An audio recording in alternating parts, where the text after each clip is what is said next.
Gano'ng katagal niyo po siyang sinuyo bago niyo siya naging kasintahan? Almost half year lang po.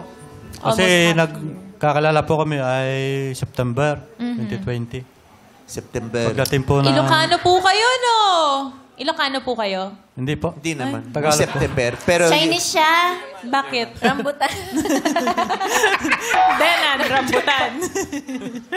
Pagdating po ng February 9, sinagot niya Ay, po. alam na alam ang petsa. Oo, ganyan naman. Chinese kasi siya. Bakit? Ay, di ba yung mga Chinese na ano sa petsa? Oo. Umuulan ba noon, Kuya Denon? Nung araw? Hindi po, kasi February po. Parang ano na. Bakit umuulan? Wala lang, natanong ko lang. Ayun. February 9 kasi nagot ni Mami Weng. Tapos nagtagal ng 3 taon. Almost 3 years po. Almost 3 years. Gano'n po kasaya ang relasyon ninyo, Nanay Weng? Nung una, masaya. Oh. Ay. Bakit? Tapos nitong mga 2.5 years na kami. Nabulok yung rambutan. Nabulok yung rambutan. Ganon yun eh. Parang prutas ang pag-ibig. Minsan nabubulok Hindi, kasi eh. syempre, pag matagal na kayo nagsasama, doon mo lang kasi makikilala ang isang tao. Lalo na kung nagsasama kayo sa iisang bubong. Di ba ganun yun? Opo. Ang lungkot din ano, nung ganon, di ba? Yung isa lang ang bubong nyo. Dapat ba ilan? Ilan ba dapat? Ayero pala yung tinutupan. Walang kisame. Naulanan yung isa. Isa lang yung yero. So, ano yung na-discover nyo nung kayo'y nagsama na para sa inyo'y hindi masyadong kaaya-aya? Ang nangyari kasi niyan, naramdaman ko na parang taken for granted na lang ako. Ang kalaban ko, hindi tao. Mabuti nga ba kung ang pagseselosan ko, tao, rambutan at saka yung kanyang lupain ang pinagseselosan ko. Kasi wala na siyang time. Yung rambutan nyo may lupain? May lupain po kayo o sa bahay lang? yung puno niyo po? Hindi po. May, ano lang po ako, caretaker po ako. Caretaker po Ang may-ari kayo? po nun ay taga Manila. Taga saan po ba kayo? Taga Quezon Province po. Taga Quezon. So, dumadayo po kayo ng Quezon? Taga doon po mismo. taga- Yung Sabi ko- lupa po nila taga doon. Ayun. Kasi siya ang tagapag-alaga. Anong chaser nyo kagabi? Ang lakas ni tama mo.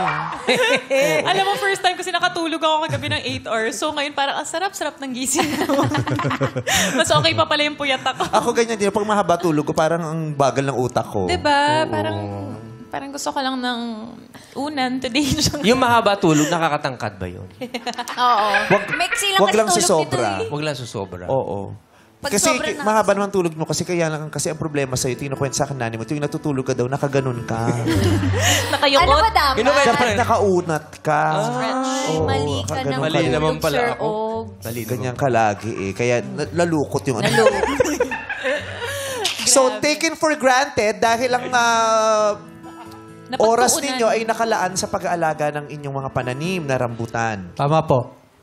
Ayaw niyo po ba yun, Mami, na meron siyang hobby, meron siyang Hindi pinagkakabala? hobby eh. Parang yun ang Hindi. naging trabaho niya talaga. Buhayan Devoted niya. siya sa pag-aalaga ng kanyang mga pananim eh. Tama? Kasi kaya nga ako naghanap na ng kapartner eh, para may makasama ako sa buhay.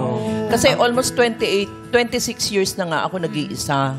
Opo. So, panahon na naman, para naman may makasama ako. Pag nagpupunta siya sa amin, yung sa loob ng 1 linggo, 2 days lang, ang isipan niya nandun sa kanyang lupain, nandun sa kanyang rambutan. Wala sa akin. Sino ako? Para sa'yo, o di ba? Pinag-usapan niyo po ba ito, Mami Weng? Hindi ko ma-voice out sa kanya kasi ayoko masaktan siya. Kaya kayo Ayoko na lang masaktan po. siya. Oo. Kinikim-kim nyo lang pero Kinikim-kim ko lang pero hindi ka na masaya. nadadama naman niya na para nanlalamig na rin ako sa kanya. Nung Yung ganun. nanlalamig po siya, sir, matigas ba siya noon nung nanlalamig siya? Buhay pa sila, buhay. Nakakatakot. Yung asawa mo nanlamig na, nanigas pa, no? Diba? Wala nang pulso. Frozen. Paano, naman po. paano? Taray. Storm. Naramdaman niyo po, Naramdaman ko po kasi... anong ginawa niyo po nung naramdaman niyo? Parang nanlalamig na sa akin si Weng. Hindi ko na po siya matagpuan sa bahay niya. Lagi po siya nawala. Hindi niya matagpuan Pag ng kinakontak lamig. ko po siya sa cellphone, hindi na po matawagan. Talagang ginost niyo po siya, Mami. Parang umalis ka na rin. Nagpalit ako ng number. Ay. Kasi parang, ang gusto ko kasi, maisip mo kung ano ang kahalagahan ko sa'yo. Ngayon, kung hindi mo ako nakokontak, hahanapin mo ako. Magkakaroon ka ng time sa akin. Ayun. Yun ang hinahanap ko. Sa bagay. Na hindi niya maibigay. Hindi naman kasi hinahanap hanggat hindi nawawala. Totoo po. Ay, totoo. Minsan malalaman mo yung halaga Lasing ng tao. talaga siya. Pinanindigan niya talaga. Yung buong 45 minutes dito lasing siya. Nakatulog daw kasi siya. Sarap. Magpuyat ka mamaya. I know.